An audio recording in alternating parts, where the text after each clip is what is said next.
The east and west coasts within Fallout are starkly different from one another. On one hand, we have the east with its brutally savage wastelands, mutant infestations, primitive settlements, and general desperation no matter where you look. Then we have the west coast, which has the prosperous NCR New Vegas, both having operational factories, proper neighborhoods, functional electrical grids, and massive companies that dominate trade and manufacturing. So how could these two near polar opposites exist within the same former nation, one successful with plenty of opportunities to survive, while the other is a hellhole with almost no prospect for the survivors there, outside of scavenging for junk or farming? So how did it get this way? There has to be a logical answer as to why these two distinct yet connected geographical locations are so drastically different, and that is what I've set off to try and uncover. I was able to come up with 5 theories that could explain the disparity, these being the environments of the two coasts, pre-war military presence, economic situation before the war, full tech, and outright luck.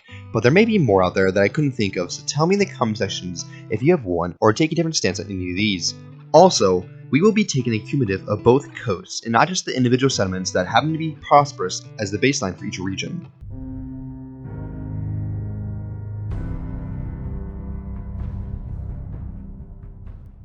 The environment of the world was heavily altered during the Great War and subsequent disasters, such as the Black Rain, which was composed of radioactive material ejected high into the atmosphere along with ash from the firestorms that ripped through every city across America and the world, vaporizing metals, plastic, rubber, wood, and everything you'd find within a city, that then rained down for a month across the globe in an oily black downpour, culling most of the flora and fauna and heavily mitigating those that remained as the tainted rain collected in ponds, streams, lakes, and rivers to form a toxic radioactive muck.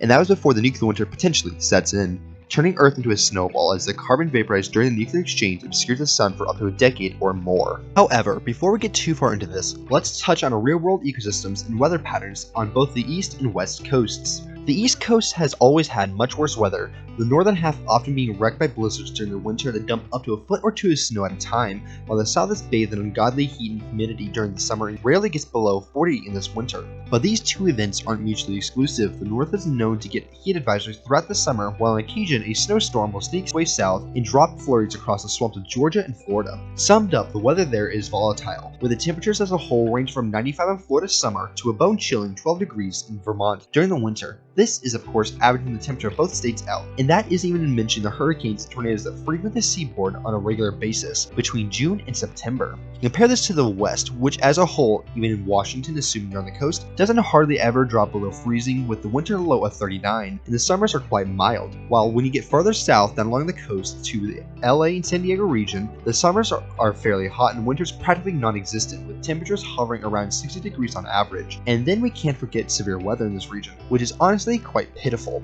Hurricanes almost never hit the west coast due to the east-west movement of tropical storms, meaning this region of the country is often passed over and spared by severe storms, with the only real danger being droughts and floods. So take these two datasets and compare them. Which is the favorable environment? The coast gets absolutely wrecked by unpredictable and stormy weather, freezing temperatures and ungodly heat, or the moderate, non-hostile seaboard that is rich and ripe for farming nearly year-round. Then add in the extremely volatile weather found post-war that frequently pounds the wastes. Radioactive rain and snow, extreme blizzards, severe droughts, my personal favorite, radnados, and you tell me which environment is most conducive for life. And just a side note, both sides of the country are filled to the brim with heavily mutated and dangerous animals, whether that be the super mutants of California, Deathclaws of DC, Castadors of the Mojave, Mirelurks in the Commonwealth, or cryptids that populate Appalachia. All locations have a ton of dangerous animals.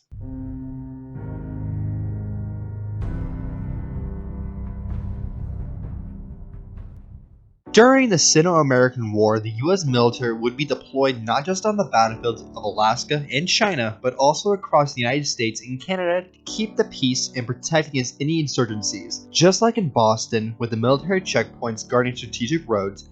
However, the disposition of forces will not be equally distributed across America. The eastern and midwestern two-thirds of the country were relatively lightly defended in comparison to the western states and territories, which were fairly close to the fighting and housed some of the most secretive military and research facilities. So with the west coast so heavily populated with military personnel, California in particular, and the complete and utter breakdown of society post-war, the strongest and most well-organized groups will take control of a region. And wouldn't you believe it, but having a battle-hardened military that has been strategically positioned throughout major population centers who are decked out with power armor-clad soldiers wielding Gatling lasers and miniguns and veteran Marines who were there to repel any invasion attempt would put the military in a prime position to occupy large sections of the now destroyed cities. Think German town from Fallout 3 and how the National Guardsmen there established local control of the town, except with more men, better equipment, and full-fledged soldiers who are not part-time National Guardsmen and ready to kick some ass. Times that across every city and important installation in the region, and you get a perfect recipe for martial law communities. These military governments will quickly establish a sort of order within the areas of operation, setting up bases on the outskirts of cities to coordinate their efforts to try to contact what remained the US government or military brass for help, but none would come, leaving garrisons isolated and without orders. Sure, after a few months or a year of living in the harsh post-nuclear world, having to endure the actual Great War itself that brought on all the terrible realities of the waste, black rain, radiation, and the lack of food and water in particular, would push some to disband into smaller groups and abandon their posts. But those units with strong and charismatic leaders would keep most of their forces together and eke out a living for some time post-war, keeping the areas they lived in relatively safe for the denizens under their protection, preserving a form of pre-war society into the post-nuclear world that would lay the groundwork for many communities along the seaboard.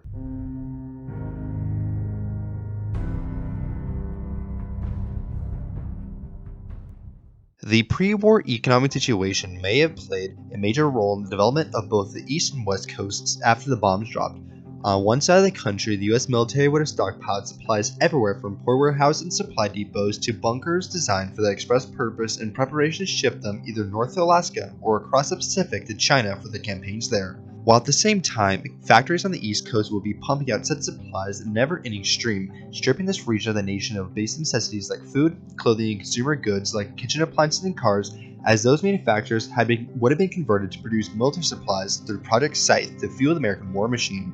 However, once the bombs fell, many of the supply caches scattered across the West Coast would be abandoned in confusion and panic, only to be rediscovered years or decades later by hungry wastelanders who would see these as godsends. Millions of caps worth of military goods ranged from the ubiquitous assault and combat rifles with plenty of ammo and armor to arm entire settlements to the more important food and water stuffs, all of which would be handily bundled up in crates or on pallets waiting for a long-steve war that will now feed and arm entire settlements that is fortunate enough to stumble upon one of these gold mines. The presence of ample food and water stocks helped the West to reindustrialize much quicker than the East, and to prove this, let's take a look at the businesses along the two coasts. On the West, we have the gun runners: Crimson Caravan, Mojave Express, Cassidy Caravans, Durable Duns, Fargo Trading, Finland Lending Company, Griffin Ware's, Habit Trails Trading Company, and the Water Merchants, just to name a few of the specific ones we know of. But across the NCR, they also had light manufacturing, mining operations, and expansive agricultural land stretching across the vast territory that all fed into the burgeoning economy. While on the East Coast, you have very little industry to speak of. Gary's Gallery, Little Horn & Associates, Daisy's Discounts, Killer Bee Kill Memory Den, The Third Rail, Power Noodles, Public Occurrences, KMI Care Swatters, Commonwealth Weaponry, and Long Neck Lukowski's, with only the last one actually manufacturing something and not selling pre-war scavenged goods. The NCR's economy is leaps and bounds more complex and intricate than its capital and Commonwealth contemporaries, with the only real competition being the Brotherhood and Institute in Fallout 4, both of which are able to manufacture their own equipment, ranging from the technologically complicated T-60 inverter birds to the biological synths, their armor and weapons, and all the scientific equipment you could ever need. So yes, there are places that are economically strong along the eastern seaboard, but the vast majority of the communities are squalor and dank, with the main economic activity being scavenging for and bartering junk away to traders. Compare this to literally any city within the NCR or, God forbid, New Vegas, where iron and steel works have been restarted, clothes are produced new from cotton and leather, vast ranches stretch across the Republic, and the entertainment industry thrives, from the casinos along the strip to movies, both pornographic and normal, being filmed in Reno and screened in cinemas around the nation. And that isn't naming everything, because amazing engineering feats have also been achieved, like rebuilding railroads and bringing a Hoover Dam back online.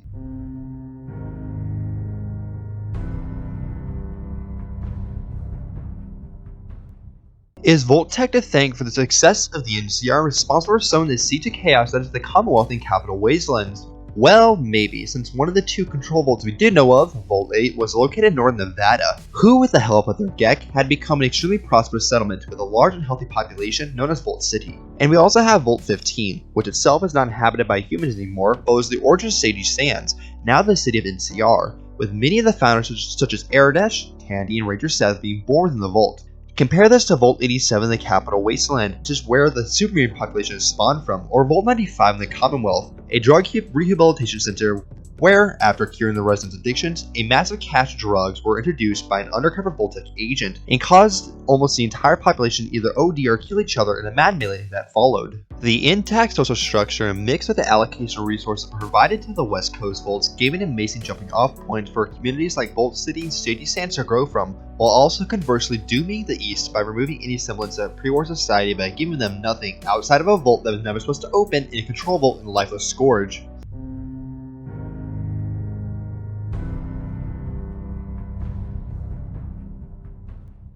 Was it just luck that gave the West its prosperity? Because despite being the closest contiguous area to China with the highest population density and littered with important installations and facilities vital to the war effort, California somehow seemed to have come out of the Great War relatively intact, all things considered. Sure, there are places that are worse for wear like Dayglow, which is so heavily irradiated that it was renamed after the radioactive luminescence that littered the former San Diego area even 85 years after the bombs dropped. But despite this one instance, the destruction of both coasts was absolute.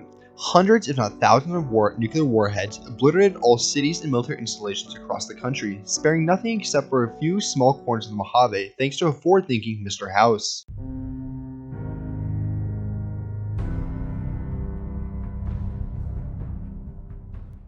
Personally, I think the reason why the West is better off than the East is down to two main reasons: the environment and pre-war military presence, with a small part played by the economy there as well.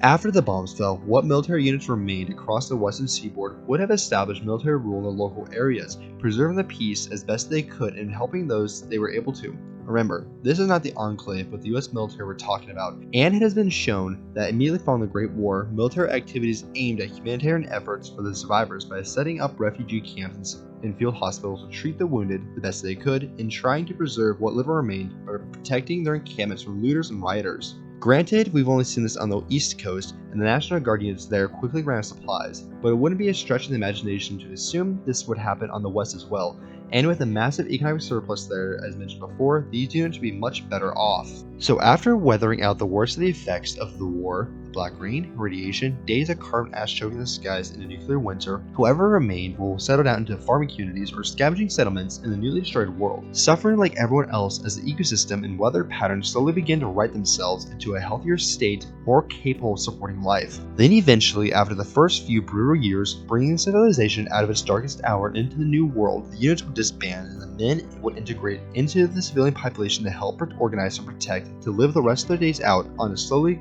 greener growing Earth. But this is just how I rationally explain the vast differences between both coasts. The climate, military presence, and economy combined gave the West a much better chance over the East. But there are still the other theories I put forward that I must dispel. First, let's start with Voltec. This company has shown time and again they don't care for their customers at all. They use the Volt inhabitants for this wicked of experiments everywhere without bias, preferring to gather data over helping people survive. Of course, there's always the exception of 8176 and other control volts. And we can't measure luck in any way, shape, or form, so who knows, but looking at both coasts from the outside, I would say it had a negligible effect. All major cities, with a singular notable exception, thanks to arguably the most powerful man ever, were obliterated across the nation in nuclear hellfire, leaving skeletal remains of America's great cities in their wake. So no, I don't think luck played much of or any role in explaining the Western prosperity and Eastern poverty.